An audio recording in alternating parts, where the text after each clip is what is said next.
ni kuri ukunda ubwenge TV ko byose abari kuri telefone n'abari nubwo wabaheye se ko kuya abantu baturiranye ibyaha nibwo bakizwa gukizwa kubaho abantu baturiranye ibyaha.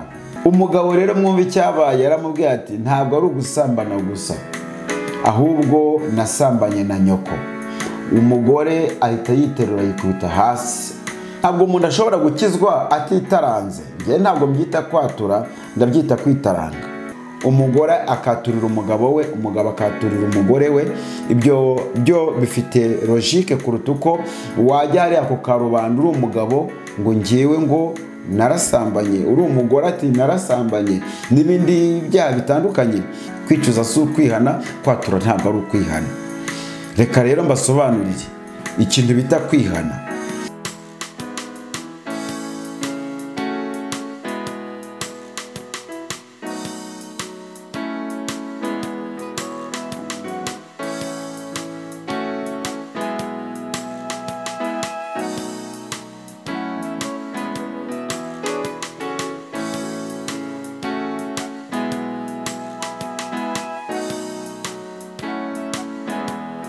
Wibuka ibi bikurikira nje kukubwira muri iki kiganiro.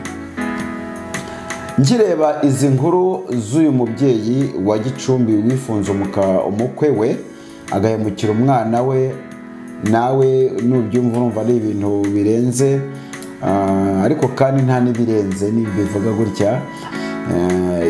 Aho kwirinda kwabuze n'ibyo tudatekereza biraza. Nkomereza ubwenge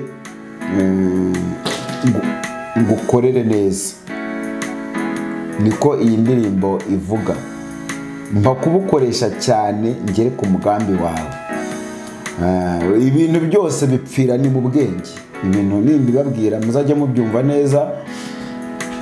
Ibi bintu byose bipfira mu bwenge, kuko nubona umuntu udasenga ariko agakoresha ubwenge cyane, rimwe na rimwe azahura n'umugambi w'Imana kandi bigende neza, kandi wowe usenga byarakuyobeye. Usenga ariko ukoresha n'ubwenge, ukoresha ubwenge ariko unanasenga Imana. Ntekereza ko rero mukinzanye kuvuga kuri izi nkuru byahise binyibutsa rimwe abantu bahamagajwe kwihana. Kuriya umwigisha arangiza kwigisha maze agahamagara abantu ngo baze bihane. Dufite ijambo riri mu rwandiko rwa Yakobo ruvuga ngo mwaturirane ibyaha kugira ngo mukizwe. Ariko ukimara kumva nkoze kuri iki kiganiro mvuga ibi ndi kuvuga, umbabarire nawe utwandikire, ndabibasabye. Ese koko kwaturirana ibyaha nicyo gituma dukizwa? Mwihangane. Hari abahita bavuga bataje kuvuguruza Bibiliya. Ntabwo nabitinyuka, sinanabishobora. Ariko nitwihuta cyane tukareba ku nkuru tumaze iminsi twumva, nanjye nazisohoyeho gatoya. Umuvugizi w'amatorero ya Pentecote mu Rwanda yemeza neza ko hagiye kuzasengerwa abagore, kandi turabizi neza ko Bibiliya ibyo bintu itabyemera. Nusoma muri Bibiliya uzambabarira unyereka ahantu bemeza neza ko umugore agomba kwimikishwa amavuta akaba umushumba cyangwa se akayobora intama z'Imana mu buryo bwo kuba pastor. Simbizi mu myemerere, nshobora kuba ari njye utarahasomye. Ahangaha ndi apologizinga, nshobora kuba ari njye utarahasomye. Ariko muri komenti uze kutwandikira utubwire aho byemewe nyine, ko aho hari umurongo uvuga gusengera abadamu cyangwa mu kwimikishwa amavuta mu buryo bwo kuba bahagarariye amatorero ya Pentecote niba ari ahantu biri. Mu yandi madini siho nagiye muri Pentecote, muri ADPR. Uze kunsangiza uwo murongo ubivuga, biraza kunyorohera. Ninza kuri iki rero cyamaze kwemezwa, ngiye nimagina ko kitari muri Bibiliya. Reka byite kwimagina kuko ntibuka neza uwo murongo wawe ubivuga uri, ntawo nzi. Reka mbyite kwimagina, my imagination. Reka kwimagina kwanjye niba kugaragaza ko muri ADPR ibyo bitari bisanzwe, byamwe bitanemerwa, ko kuba inyuma ya Bibiliya, kuba hakimikwa abagore ngo baba pasitoro, byitwaga kuba abantu bagiye inyuma ya Bibiliya ku byo yemera, twe tukayijya inyuma, cyangwa se tukajya ku ruhande tukitandukanya nayo kuri icyo kintu itemera. twe tukacyemera. Donc kwemera icyo Bibiliya itemera no kwitandukanya nayo, kutemera icyo Bibiliya yemera no kwitandukanya nayo. Mwumve ikintu ndi gusaba, ukimara kumva izi nkuru utwandikire utubwire niba ibyo mvuga ntatandukiriye. Ese koko iyo abantu baturiranye ibyaha nibwo bakizwa? Gukizwa kubaho abantu baturiranye ibyaha? Nawe udusubize muri comment. Reka mbahe urugero kugira ngo muze kubona uko mutwandikira cyangwa muze kubona uko mubivugaho. Rimwe bahamagaye abihana mu rusengero, bahamagara abihana. Murabizi neza ko hari ikintu bita kwatura ibyaha, hakaba icyo bita kwicuza ibyaha, hakaba n'icyo bita kwihana ibyaha. Muri iki kiganiro nsa n'uvuga ku nkuru z'uyu mwana w'umukobwa watwawe umugabo na mama we. Muraza kumva mu message ivuga ku kintu bita kwihana, kwatura, kwicuza. Ariko kandi mbabwire kuri izi nkuru zo mu rusengero, mumbwire nibibi ngibi bikwiriye. Umugabo arahagurutse agiye mu bandi bihana, bya bindi bita kwihana. Arahagurutse babajyanye inyuma, arahantu burya haba hari igikari ku rusengero, babagejeje inyuma. Umugabo bamaze kwihana, abadiyakoni barabasengera, maze umugabo aravuga ati ngewe ntabwo birangirira aha, reka ndakihana. Agura umudiyakoni ati ngewe narasambanye kandi nshaka kwaturira umugore wanjye ko nasambanye. Yaturira bahamagara umugore we mu materaniro. Buriya abagabo barafuha, ariko buriya abagore bafuhana n'inzika ikomeye cyane ku buryo ushobora kubyishyura imyaka yose yo kubaho kwawe. Nubwo atari bose, nzajya ndenza aka kantu, ariko barahari bafuha ariko bakanafuha n'inzika y'umuranduranzuzi. Noneho uyu mugore ahageze, umudiyakoni yahamagaje uwo mugore w'uwo mugabo, maze umugabo abwira umugore ati ndagira ngo nihane, nakoze icyaha cy'ubusambanyi, ariko numvishe bidahagije, ngomba kwaturira mu maso yawe. Umugore we ati nta kibazo, Imana ikubabarire, ariko nyine aragatsira. Umugabo rero mwumva icyabaye, yaramubwiye ati ntabwo ari ugusambana gusa, ahubwo nasambanye na nyoko. Umugore ahita yiterura yikubita hasi, ahita agira ihungabana. Kandi uwo mugabo ngo yari mu buryo bwiza bwo kwatura ibyaha bye. Nicyo cyatumye mbasaba ngo mumbabarire mu nyandikire, mwandika commentaire n'abandi badukurikira babibone. Koko kwihana ibyaha umuntu akizwa ari uko yatuye ibyaha ku karubanda? Ndimo ndabyibaza, ntabwo ndi gushyiraho ihame ry'ibyo ntekereza, ahubwo ndimo ndabyibaza. Noneho ntabwo umuntu ashobora gukizwa atitaranze. Ngewe ntabwo mbyita kwatura, ndabyita kwitaranga. Iwacu ku bantu bajya basengera mu madini no mu macacano atandukanye, uzasanga nk'abantu bayoboye amasengesho afata umwanya w'amasaha n'amasaha ngategereje ko abantu bihana, ngo nimwihane ngo muhere hano. Icyo ni ikintu navuga kibi cyane, kirimo n'ubuswa bukabije, kubera yuko niba hari indirimbo ivuga ngo umwuka w'Imana yaje, sinshobora gusigara uko ndi. Sibyo? Umwuka w'Imana yaje, sinshobora gusigara uko ndi. Umwuka w'Imana aza ryari? Aza ari ryo umwohereje se kuko nyoboye amasengesho. Niyo mpamvu ikintu cyo kubwira abantu ngo bature ibyaha byabo bahereye iruhande ni ubuswa bukabije bw'uwayoboye amasengesho. Kubera yuko ntabwo umuntu agera mu rusengero, ntabwo umuntu agera muri dushe ngahita agira imbyiro, ntabwo ahita yumva imbyiro. Imbyiro ni ikintu cyumvikana, muracyumva n'umuvuzi Kinyarwanda cyumvikana. Ntabwo umuntu ahita abona imbyiro, umwanda mu yandi magambo. Kugira ngo imbyiro ziboneke nuko wisirita. Aka kanya nta muntu bakoresha ikizamini ngakigera muri dushe akitera amazi, kwanza abataranitera amazi ngahita yisirita abona imbyiro, ntibishoboka. Ibi bivuze iki? Tukigera mu cyumba cy'amasengesho hari icyo bita kwitera amazi ni bimwe mu bikorerwa mu nzu y'Imana mu cyumba abantu batangiye gusenga, hakasomwa ijambo ry'Imana, hakaririmbwa indirimbo, hagatanga ubuhamya mu buryo butandukanye, amashimwe. Ibyo byose nibyo rimwe na rimwe Umwuka Wera ashobora gusuramo wa munyabyaha akamutunga agatoke bitewe n'ibyavugiwe aho nawe yumvise akabinyuramo. Kuza kubwira umuntu ngo akicara ahite ko yihana ntabwo njya mbishyikira neza, sinjya mbishyikira neza kandi ngo muhere iruhande.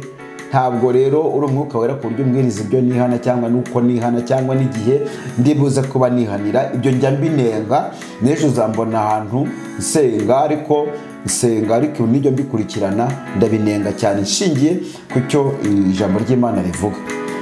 Uyu mugabo rero yaje kwihana ku mugore we, kwatura. Amakuru ko yagenze, urugo rwabaye rubi cyane, ubuzima bw'urugo bwakomeje kuba rubi cyane. Kiri kuri ibi bintu by'imyaturire n'imyihanire n'imyicurize, mubimenye neza ko kwicuza no kwihana no kwatura ari ibintu bitatu bitandukanye, kandi byose ntabwo bitugeza ku kwihana gushyitse. Ikitugeza ku kwihana gushyitse ni ukwihana nyine. Nibyo nje kubasobanurira nifashishije izi nkuru z'uyu mubyeyi watwaye nifashishije izi nkuru z'uyu mubyeyi wa Gicumbi watwaye umukobwa we umugabo, yatwaye umwana we umukwe we cyangwa se umwana w'umugabo we. Ngiri kuri izi nkuru ndahita nitiza izi zo mu nsengero ibihakorerwa. Si ubwa mbere ibyo bintu bibaye, nubwo mwebwe mwamubyumvisha ubwa mbere izo nkuru za Gicumbi z'uyu mubyeyi wakoze amahano, ariko kandi si n'ubwa mbere bibayeho. Izo nkuru nazumvishe n'ubundi habaye bibaye ngombwa ko umugabo ajya kwihana, yihanira mu bandi mu ruhame inyuma mu gikari cy'urusengero. Amaze kwihana araza abwira umudiyakoni ngo ntibihagije, mpamagariza umugore wanjye. Bamuhamagariza umugore we, ahageze aramubwira ati madame nakoze icyaha, naguciye inyuma ndasambana. Umugore ati Imana ikubabarire. Noneho amaze kubimubwira aramubwira ati si kusambana gusa ahubwo nasambanye na nyoko. Umugore ariterura yikubita hasi. Mu by'ukuri ku bantu babikurikiraniye hafi, urwo rugo rwarangiritse, si no gutana gusa ahubwo byabaye bibi, birarandagatana, bisenya n'imiryango birayisenya karahava. Ese koko nawe udukurikiye utwandikire, uko niko bita gukizwa, ngo twaturirane ibyaha kugira ngo dukizwe? Sinatinyuka kuvuguruza ijambo ry'Imana, ariko nimumfashe.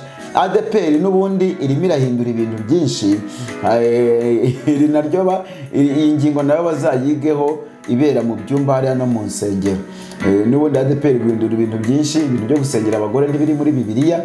N'uyu murongo nabo bazagira icyo bawuvugaho, bazagira n'icyo bawukoraho, kuko njye mbyita kwitaranga, aho ibibazo bigenda bivuka mu miryango bitakagombye kuba bivukamo.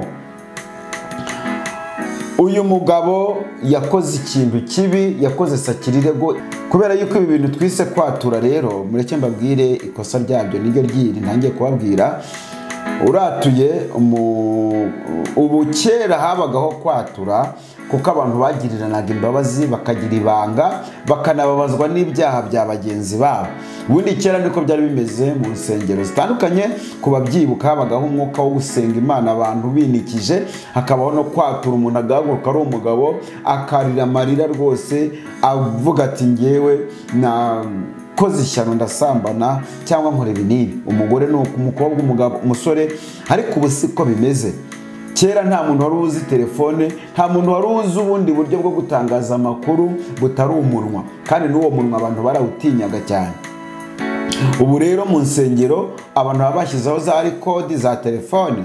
Ni iterambere twararibonye, turarifite, kandi ibi ngibi nimbivuga ubyemere neza, nta n'urubanza nta n'icyaha kuba umuntu ifitiye telefone ye akarikodinga. Yego, ikibazo ni icyo aza komeza za rekodi. Ubu rero hariho za rekodi muri telefone. Abantu bakeneye gutangaza amakuru. Twebwe hano turi abo bita aba influencer, hakaba n'abanyamakuru b'umwuga. Ibyo byose babizi neza, bazi uko bitandukana n'aho bitandukanira, ariko bose baremewe. Mwabyumvise neza cyane. Rimwe na rimwe ari igihe tubazanira audio, ariko audio tubazaniye akaba ari ivuga ku buhanuzi, dufite message dushaka gutambutsa muri ubwo buhanuzi, ariko ntabwo turazana audio y'ibyavugiye mu cyumba cy'amasengesho, kandi na audio tubahaye iba yari kumwe n'ibindi byinshi tukabikata. Ntabwo rero hano ariho tuza kuvugira uburyo ki Imana yavuze ku byaha by'abantu, uburyo ki n'abantu batuye ibyaha byabo. Ababikora nabo ni amakosa kuza gutangaza ibyaha by'abantu kandi babyihaniye mu nsengero no mu byumba, ntabwo ari byo. Ariko muri iki gihe nibyo bihari, niko bimeze. Mu mbabarire mu nyumve neza ko iyi ngingo yo kwatura ibyaha by'abantu, iyi ngingo iri mu zimwe mu zishenye ingo n'imiryango. Ibi bintu byo kwaturira ibyaha abantu bakoze bakabyaturira mu ruhame ni imwe mu ngingo iri mu zikabije gusenya imiryango n'ingo by'umwihariko. Mu mbabarire mu byumve neza cyane. Niba umuntu w'umugore agiye hariya, mbere na mbere kandi n'ubukristo bwamaze no gusenyuka, buriya hari igihe tujya twibaza impamvu abapasiteri n'abandi bantu bafite imirimo n'inshingano bihanira mu ibanga. Mbonero n'umwanya wo kubibasobanurira. Uyu muntu aba yarabwirije abantu benshi, agahagarara ari icyapa, ari urumuri, ari itabaza. Kuza kubona rero itabaza ryazimye, utari wagera ku kigero cyo kubitabaza, wahita apfa. Niyo mpamvu rero rimwe na rimwe aba bantu bafite inshingano n'amatitire bihanira mu mabanga hariya hirya, ibyo bintu biremewe.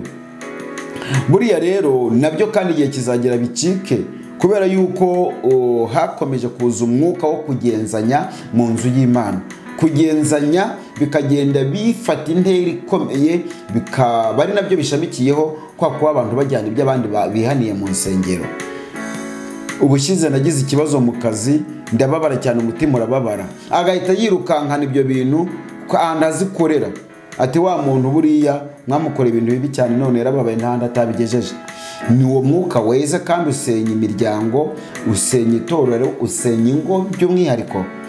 Mureke mbabwire rero icyaha cyo kwaturirana ibyaha ngo dukizwe, nge nta gukizwa mbona mu kwaturirana ibyaha muri izi minsi mugani wa Nsabi. Nta gukizwa mbona mu kwaturirana ibyaha muri iki gihe tugezemo cya none, aho ubugome bukabije cyane bwo kugenzanya. None se urambwira ngo umugore niyatura ibyaha bye akabivugira ari ako karubanda, nta kintu biraba bimaze, ntacyo biraba bivuye, aritaranze kandi aragera mu rugo byagize imbaraga kuruta izo byari bugire. Afazare mu cyo nemera, umugore akaturira umugabo we, umugabo akaturira umugore we. Ibyo byo bifite logique kuruta uko wajya hariya ako karubanda uri umugabo ngo ngewe ngo narasambanye, uri umugore ati narasambanye, n'ibindi byaha bitandukanye. Niba ari wowe wibye musanga umwishyura ibye. Niba ngira ngo ni muri ubwo buryo, kuko bari kugenda hazamuka umwuka mubi cyane kandi uturutse mu kugenda abantu bavuga ibyaha by'abandi bumviye mu nsengero. Ikintu cyo kwatura rero ndakibabwiye, ushobora kwatura ibyaha byawe atari impamvu zo kugira ngo ukizwe. Munyumve neza cyane. Ibi bintu byo kwatura, kwihana, kwicuza bibasobanurire muri iki kiganiro.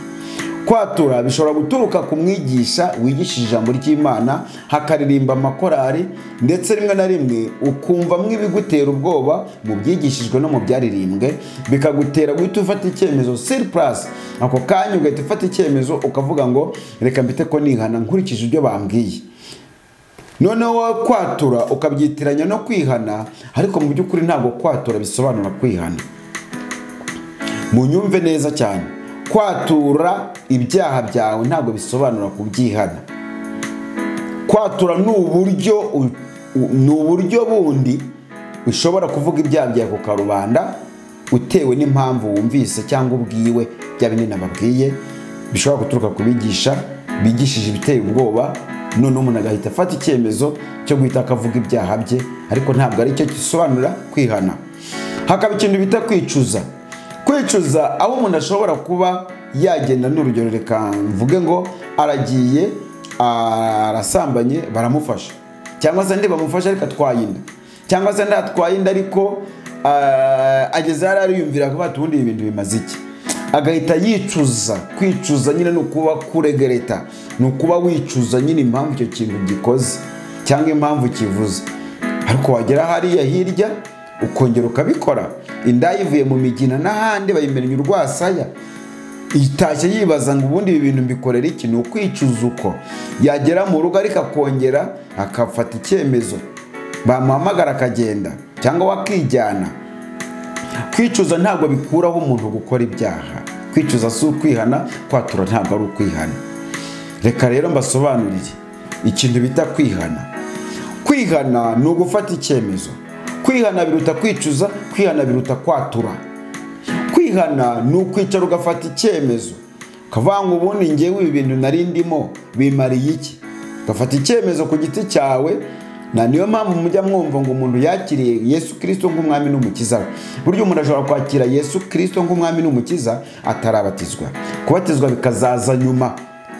Mwabyumvise neza, nk'ikimenyetso cyo kubatizwa. Kubatizwa ni ikimenyetso nk'icyo Yesu yakoze abatizwa na Yohana. Ariko burya kwakira Yesu nk'umwami uba warabikoze mbere, kuko umwami ashobora kuza akakwiyereka mbere y'uko ubatizwa. Ntabwo abantu bose babatijwe umwami yabiyeretse. Iki kintu cyo mugisobanukirwe. Umuntu ashobora kugirirwa ubuntu bwo kubona ineza y'Imana, ubuntu bw'Imana, agahishurirwa inzira z'umwami Imana atarabatizwa. Hakaba n'umuntu wabatijwe atarahishurirwa inzira z'umwami Imana. Rero kwihana ni iki? Kwihana ni ukureka, ariko bigaturuka ku ki? Mu gufata icyemezo. Kwihana ni ugufata icyemezo. Rero buri umuntu wihannye, kabone n'ubwo utabuze ahantu yaturiye ibyaha bye, kabone n'ubwo utabuze ahantu yaba yarabivugiye, umuntu wihannye Imana iramwishimira kuko areka ibyo yakoraga.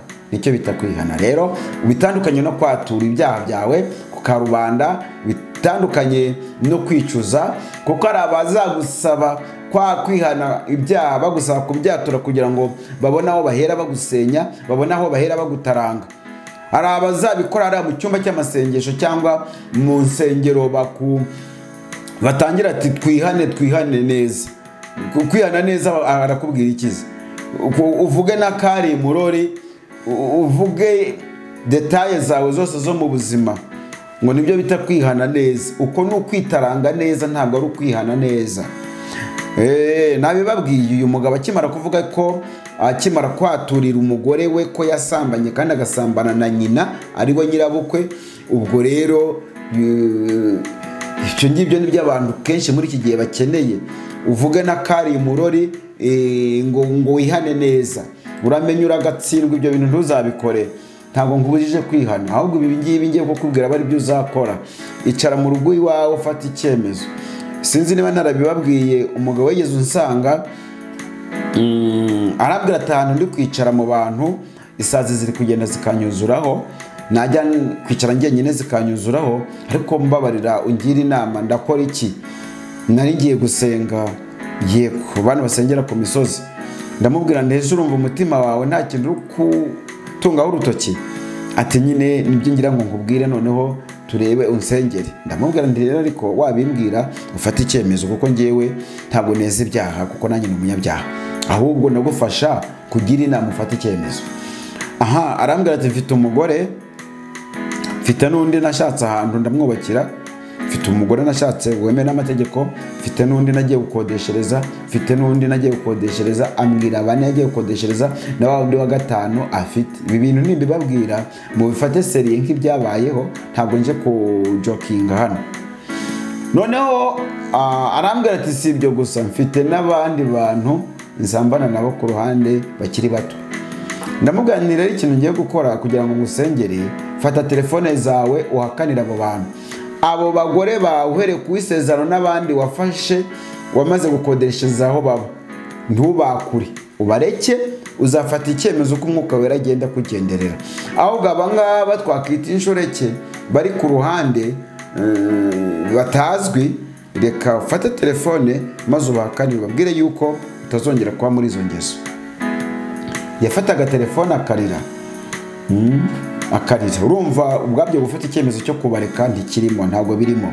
Kwihana rero no gufata icyemezo, gufata umwanzuro ukavuga ngo ngiye aho nicaye ibi ngibi ndimo ngiye kubireka, ndeke gukora ibi, ndeke gukora ibi, maze njye mu murongo w'abantu bazima bubaha Imana. Uko niko kwihana rero, nicyo cyari kinzuniye mbabwira ngo uko niko kwihana. Mutazafata umwanya ngo mwitarange hariya ku karubanda. Mu byo ADEPR izigaho nabyo izabyigeho kimwe n'andi madini, guhagarara ku karubanda abantu bakavuga ibyaha bakoze. Ntabwo mbizi neza niba ari cyo gisobanura gukizwa. Muzamfasha kandi munandike muri komanteri niba koko kwatura ibyaha byawe ukitaranga ku karubanda niba ari cyo gisobanura gukizwa, maze Imana ikakwishimira. Mumbabarire, muze kubinkorera, mwandike mumbwire iki kintu niba koko namwe ariko mu cyumva. Reka nsozereze hano mbabwira ko tubakunda kandi mbabwira ko abahageze ariko bwa mbere mwihangane, mu dusubscribinge, mu turikinge, mu dusharingire kandi mu nadukomentingire, si byose mutwandikire, mushyireho nyine mugire icyo mubivugaho. Murakoze, Imana ibahe umugisha cyane, mukomeze mwenjoyinga umwaka wa 2025. Turacyari mu kwezi kwa mbere of course, ariko kandi tubifurije kuzahirwa muri byose. Nyagasani azagende agira icyo akora ku byagiye biranga umubabaro wanyu, Nyagasani azagira icyo abikoraho. Imana ibahe umugisha, mugomeze mufate icyemezo cyiza cyo kureka ibyaha, ari nako kwihana kuzuye. Yego, ariko kwatura no kwicuza mugerageze mubireke. Kwatura ibyaha byanyu ni ukubishyira ku karubanda. Sinzi neza niba ariho ariko nanditse, muze kutwandikira mutubwire uko mubyumva. Imana ibahe umugisha cyane. Asante sana.